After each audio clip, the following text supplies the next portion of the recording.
सर्दियों की सुबह थी। बेलवा गांव धुंध में लिपटा हुआ था। खेतों में हल्की ओस चमक रही थी, पर गांव के किनारे बनी एक टूटी फूटी झोपड़ी में गरीबी और भूख पसरी थी। उसी झोपड़ी में रहते थे बल्लू और उसकी माई। बल्लू बेटा, आज पेट में कुछ डाला तूने? तेरे चेहरे से तो लगता है कि रात से भूखा ही पड़ा है। खा लिया माई। तुम चिंता मत करो, देखो मैं कितना तगड़ा खड़ा हूँ। असलियत ये थी कि बल्लू ने कल से कुछ नहीं खाया था, लेकिन माँ को चिंता ना हो इसलिए वो झूठ बोलता रहा। अरे रे, माँ की आंखों से कुछ छुपा है क्या? तेरे गाल बिचक गए हैं, आवाज में दम नहीं है, और तू कहता है पेट भरा है। बेटा, भूख से इंसान का हौसला भी टूट जाता है। माई, भूख सह लूंगा मैं, लेकिन अगर तू रोएगी तो सहा नहीं जाएगा। तू चिंता मत कर, जंगल में कहीं फल फूल मिलेंगे, बकरियां चराने के साथ साथ पेट भी भर लूंगा। कब तक रे बेटा, कब तक ये आस लगाए रहेगा कि ऊपर वाला चमत्कार करेगा? आदमी को जीने के लिए रोटी चाहिए, भगवान के भरोसे पेट कब तक भरेगा? बस कुछ दिन और माई, एक दिन भगवान हमारी भी सुनेगा। इतना कहकर बल्लू ने अपनी पुरानी बांस की लाठी उठाई और बकरियों को लेकर निकल पड़ा। रास्ते में चौपाल पर बैठे गांव वाले उसे देखते ही हंसने लगे। अरे देखो देखो, बल्लू बकरियां वाला आ रहा है। लगता है आज भी खाली पेट जंगल जाएगा। अरे भाई, गरीब की थाली में कब रोटी ठहरती है? उसका तो साया भी भूखा रहता है। राम राम बल्लू, आज भगवान से कहना तेरी किस्मत पलट दे, वरना तू तो ऐसे ही गली गली भटकेगा। बल्लू चुप रहा। उसके मन में हर बार ये ताने तीर की तरह लगते थे, लेकिन उसने जवाब नहीं दिया। जंगल पहुंचकर बल्लू ने बकरियां छोड़ दी। वो पास की पगडंडी पर बैठा। तभी झाड़ियों से अचानक सरसराहट सुनाई दी। कौन है वहां? कुछ देर बाद उसने पास जाकर देखा, एक सुंदर नीलकंठ पक्षी जमीन पर पड़ा है। वो बुरी तरह से घायल था और हाफ रहा था। अरे तुझे क्या हुआ रे? डर मत, मैं तुझे कुछ नहीं करूंगा। उसने अपना गमछा उतारा और पंछी को बहुत प्यार से उसमें लपेट लिया। उसकी आंखों में दया साफ झलक रही थी। घर पहुंचकर बल्लू ने माई से कहा, माई देखो, ये पंछी जंगल में मिला, लगता है नीलकंठ है। इसका पंख घायल हो गया है। हे भगवान, नीलकंठ! बेटा, ये तो पवित्र पक्षी है, इसका ध्यान रखना वरना पाप लगेगा। माई, जब तक मैं हूँ इसे कुछ नहीं होगा। बल्लू ने नीलकंठ के पंख पर हल्दी और तेल लगाया और उसे पानी पिलाया और बाजरे के दाने दिए, और वो उसके पास बैठा रहा। शाम ढलने लगी। अब छोड़ दे बेटा, तू खुद ही भूखा है, कुछ खा ले वरना और बीमार पड़ जाएगा। माई, जब तक ये सांस ले रहा है मैं इसे अकेला नहीं छोड़ सकता। मैं ठीक हूँ, तू चिंता मत कर। रात गहरी हो चुकी थी। माई सो चुकी थी, लेकिन बल्लू अभी भी पक्षी के पास बैठा था। तभी पक्षी ने हल्की हरकत की। अरे तू जाग गया? अच्छा है, अब तू बच जाएगा। लेकिन अगले ही पल बल्लू का दिल धक से रह गया। नीलकंठ ने सर उठाया और उसकी आंखों में गहराई से देखा, और फिर इंसानी आवाज में बोला, बल्लू, तेरी सेवा ने मुझे छू लिया है। ये तू बोल रहा है? मैं सपना तो नहीं देख रहा? नहीं बल्लू, ये सपना नहीं है। तूने मुझे जीवन दिया, इसीलिए आज मैं तुझे एक वरदान देता हूँ। ये ले, ये लाठी। नीलकंठ ने अपने पंखों से रोशनी फैलाई और बल्लू के पास पड़ी पुरानी बांस की लाठी चमक उठी। उसमें एक अनोखी ताकत भर गई। ये चमक क्यों रही है? अब ये साधारण लाठी नहीं रही। जब तू इसे नेक काम के लिए इस्तेमाल करेगा, ये तेरा साथी बनेगी। तूने भूख, दुआ और दर्द देखा है।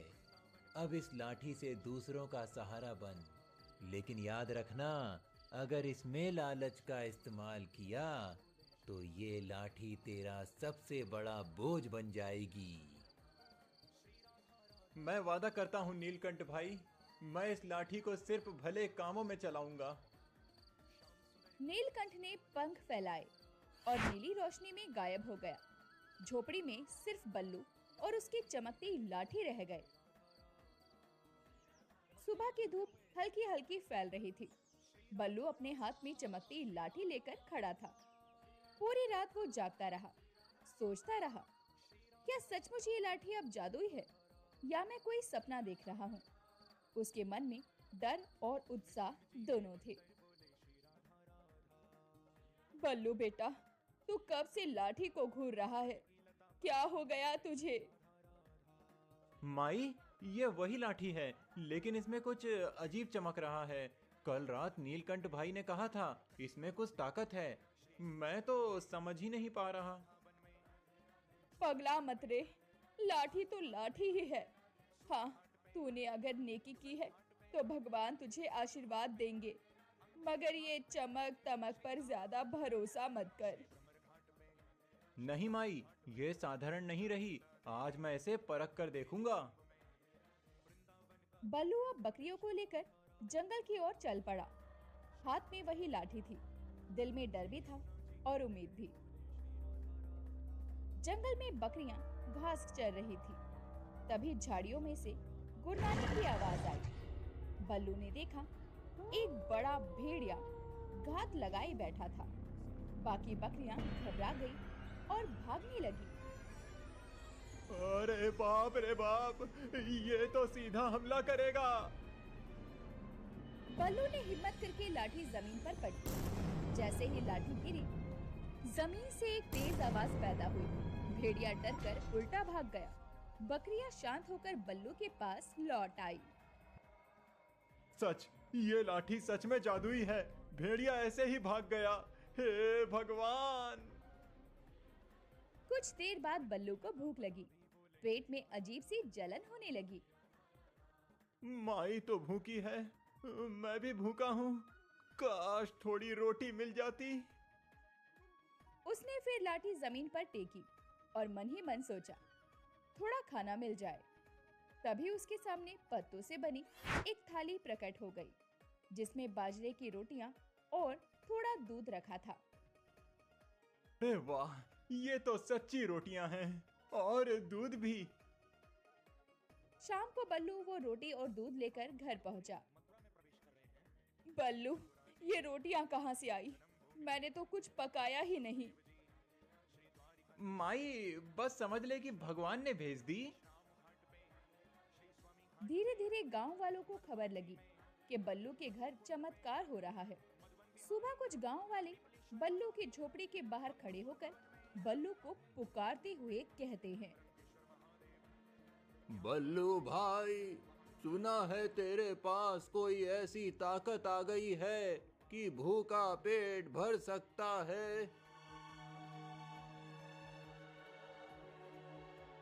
मेरे बच्चे ने कल से कुछ नहीं खाया, तो गरीब है, हम भी गरीब हैं। तेरा भला हो, हमें थोड़ा दे दे। तभी बल्लू बाहर आकर कहता है, भैया बहन, जो मुझे मिला है वो सबके लिए है। इतना कहकर उसने लाठी जमीन पर टेकी। अचानक वहां अनाज की छोटी सी गठरी और रोटियां प्रकट हो गई। गांव वाले खुशी से झूम उठे। बल्लू भाई, तू तो देवता निकला। भगवान तेरा भला करे। तूने हमारे बच्चों का पेट भर दिया बल्लू। अब हमें भूख से डर नहीं लगेगा। रात को झोपड़ी के अंदर बल्लू और माई बैठे थे। तभी माई ने धीरे से बल्लू को कहा, बल्लू बेटा, आज गांव वाले तुझे दुआएं दे रहे थे, पर याद रख, वरदान हमेशा नेकी के काम में ही काम आता है। ये चीज बहुत जिम्मेदारी की है। माई, मैं वादा करता हूँ, जब तक जिंदा हूँ इस लाठी से सिर्फ भूखों का पेट भरूंगा और मुसीबत से बचाऊंगा। बस बेटा, यही तेरी सबसे बड़ी अमीरी है। कुछ दिनों में ही बल्लू और उसकी लाठी का चमत्कार पूरे गांव में चर्चा का विषय बन गया। लोग चौपाल पे अब सिर्फ उसकी ही बातें करते थे। भैया, बल्लू की लाठी से तो भूख मिट रही है। अब गांव में कोई बच्चा रोता नहीं। अरे हाँ, अब चूल्हे में धुआं उठता है, औरतें गुनगुनाती हैं, ये सब बल्लू की वजह से हुआ है। सिर्फ गांव ही क्यों, अगर राजा को पता चला तो वो तो बल्लू को अपने पास बुला लेगा। हाँ हाँ, अगर राजा खुश हो गया तो बेलवा गांव का नाम पूरे राज्य में रोशन होगा। मगर पास खड़ा साहूकार कालूराम ये सारी बातें सुनते ही चाल चलने का मन बना लेता है और उसने मन ही मन कहा,